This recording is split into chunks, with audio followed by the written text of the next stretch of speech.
alunos do 7º período, espero que estejam todos bem. Hoje vamos completar as atividades. Nós já postamos a discussão sobre o exercício de tétano, né? Respondi por escrito tudo para vocês, falando um pouquinho da questão do envelhecimento da nossa população. Uma apresentação rápida, né?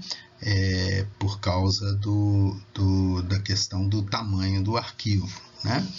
Mas vários dos assuntos que nós vamos relatar aqui vocês podem conferir no Guia de Vigilância Epidemiológica, volume 1, no Guia dos Centros de Referência de Imunobiológicos Especiais, e vou postar lá no Blackboard também as orientações do Ministério da Saúde sobre a campanha de influenza desse ano, ok? Bom, esta questão do aumento do percentual de população acima de 60 anos ou 65, cada país usa assim, um critério parecido para a população idosa, ela se iniciou há muito tempo nos países desenvolvidos, mas agora que chegou entre nós, né? Eu tive informação de um técnico da Secretaria Municipal de Saúde, da área de planejamento, que Belo Horizonte, por exemplo, se não mudar ninguém para o município de Belo Horizonte, se não mudasse, nós já estávamos há 2 anos reduzindo nossa população. Então, nós já teríamos mais morte de residentes do que nascimento de residentes em Belo Horizonte. Então, isso está sendo feito de forma muito abrupta no Brasil, e a OMS estima que nesse período aí de 35 anos, 90 a 25, nós teremos aumentado em cerca de 27 milhões nossa população maior de 60 anos, né? Vamos ainda aguardar e observar o impacto do Covid-19 nessa questão. A nossa pirâmide populacional já vinha mudando desde 2010, né? O Brasil sempre foi considerado um país jovem, né? E com o passar do tempo, essa pirâmide vai se transformando, né? Na medida que o maior de 60 anos vai ficando uma faixa maior, né? Enquanto o de outras idades menores vai diminuindo proporcionalmente. Então, isso impacta diretamente na saúde da população, levando à chamada transição demográfica e dos perfis de saúde, né? Então, você começa a ter um aumento grande das enfermidades crônicas não transmissíveis, que são típicas dessa idade, né? Tanto as de fundo metabólico como neoplasia, um aumento constante de fatores de risco, como obesidade, como outros que a gente vai ver a seguir. E as doenças infecto-contagiosas, embora diminuem percentualmente, né, elas trazem também preocupação, porque o idoso responde pior a essas infecções. Alguns aspectos importantes que se somam à idade para tornar essa população maior de 60 anos uma população de muito risco. Um seria o sedentarismo, né? Há uma tendência ao sedentarismo que deve ser abordada. A obesidade ligada ao sedentarismo, mas não só, aos hábitos nutricionais também e outros.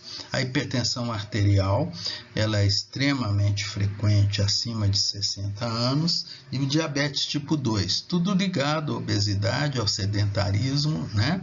Mas que predispõe ao paciente a várias complicações como o AVC. As neoplasias também aumentam muito com a idade, por causa da imunossenescência, que nós vamos conversar a seguir, e também da exposição mais crônica a cancerígenos, né? E já vemos surgir no nosso meio um problema seríssimo, aqueles depois no internato de saúde coletiva, nas visitas domiciliares, vocês vão ver idosos já com níveis de demência, né? E a sociedade muito mal preparada para o cuidado desses idosos. A imunossenescência é o enfraquecimento do nosso sistema imunológico que se dá a partir de 50 anos e vai se incrementando com a idade.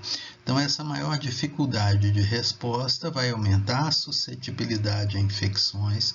As vacinas são menos eficazes acima de 60 anos. As chances de neoplasia, como vocês sabem, aumentam muito no idoso, também pela imunossenescência, né? Pela quebra das nossas defesas imunológicas.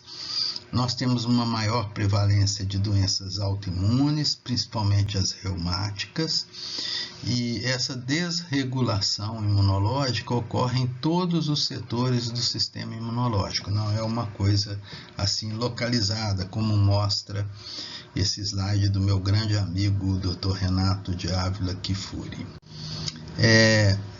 Essa aqui é uma ilustração, né? Os óbitos por pneumonia por faixa etária. Você pode ter mais pneumonias em jovens, mas quando você olha para os óbitos, né, eles são muito relevantes no idoso. Então, isso mostra a fragilidade do idoso em consequência de tudo que nós vimos. Ao diabetes tipo 2, a hipertensão, a imunossenescência, todas essas questões que vão se juntando nessa idade. Atualmente se foca com bastante preocupação na vacinação dos maiores de 60 anos para minorar essas questões infecciosas. No SUS, nós temos à disposição do idoso a vacina Pneumo 23, que não é usado rotineiramente, mas é disponibilizado para pacientes institucionalizados e para pacientes com comorbidades, acamados, comorbidade cardíaca, pulmonar, diabetes. No guia de vigilância, no guia dos Centros de Referência de Imunobiológicos Especiais, vocês vão ver lá uma lista de indicações de vacina pneumocócica. E a vacina influenza, extremamente importante na redução da influenza, das pneumonias, dos AVCs, dos infartos, tudo isso é influenciado pela vacinação influenza, que é feita todos os anos, né? A vacina Pneumo 13, que é uma vacina conjugada, no setor público está disponível apenas para as indicações muito especiais, que vocês também podem ver no manual do CRI, como transplante de órgão sólido, transplante de medula, neoplasias e para os pacientes vivendo com HIV.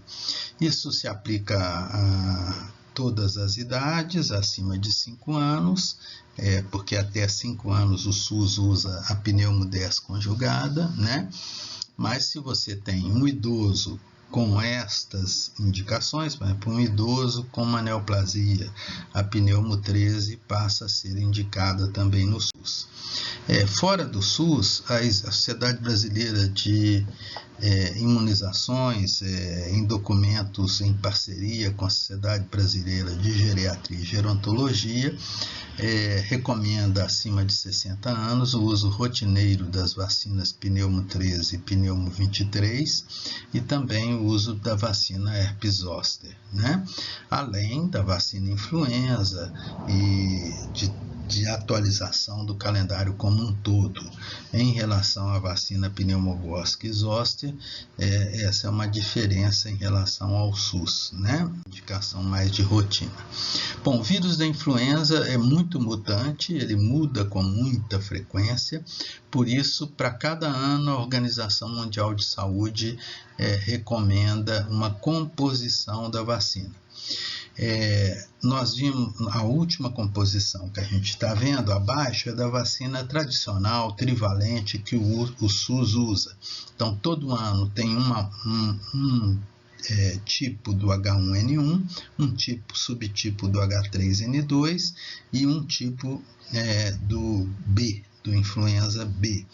Existe também uma vacina quadrivalente, que é utilizada por alguns países em saúde pública, no Brasil apenas em clínicas privadas, que tem uma amostra de B a mais, né? Então ela tem um risco menor de você errar o B que vai mais circular naquele ano. Mas a vacina trivalente tem um impacto em saúde coletiva espetacular. Eu projetei aí agora a vacina do ano passado, e vocês comparando abaixo com a vacina desse ano, vocês veem que os 3 tipos foram alterados, né?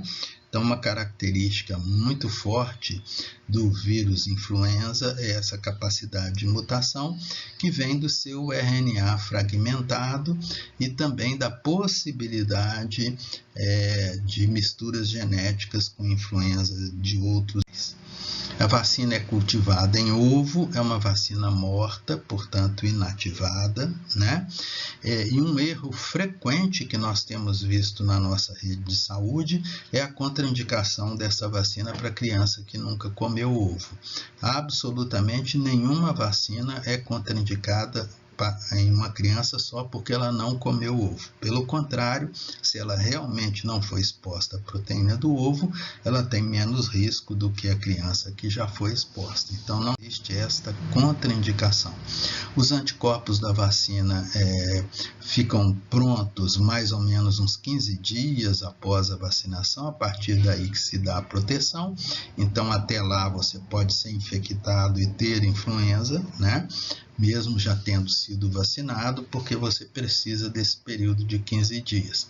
É uma vacina inativada de fragmentos de vírus, ou pedaços de vírus influenza, portanto, muito pouco reatogênica.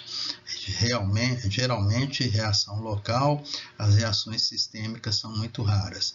Elas não são feitas em crianças menores de 6 meses, e também quem tem apresentado alguma alergia grave à vacina, né?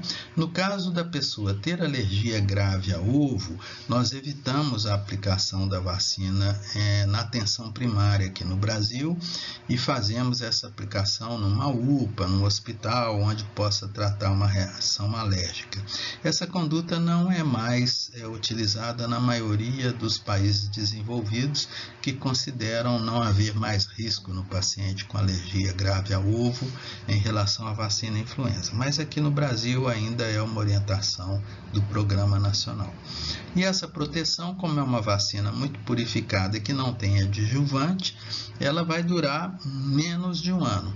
Então, mesmo que os vírus não mudassem em 2021, o ideal seria revacinar em 2021, porque a proteção também é de curta duração.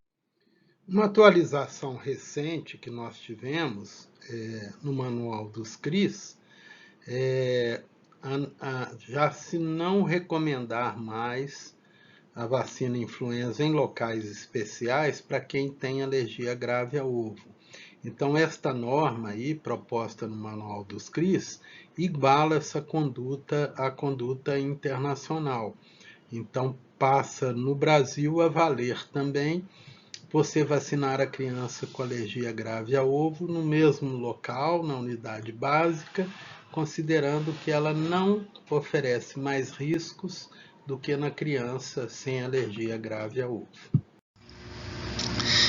Em 2020, o SUS contemplou na vacinação todos esses grupos que estão aí.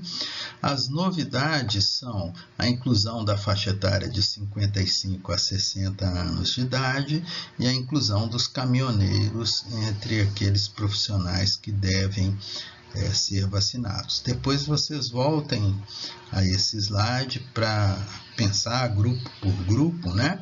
Eu destaco muito a importância da vacinação das gestantes em qualquer idade gestacional, porque a vacina vai proteger a gestante. A influenza tem letalidade alta no último trimestre da gravidez e, como um resultado secundário, mas não menos importante, vai também proteger o filhinho dela por uns 4 meses. Quando a criança de menor de 9 anos está vacinando pela primeira vez, ela deve receber 2 doses da vacina com intervalo de 1 mês.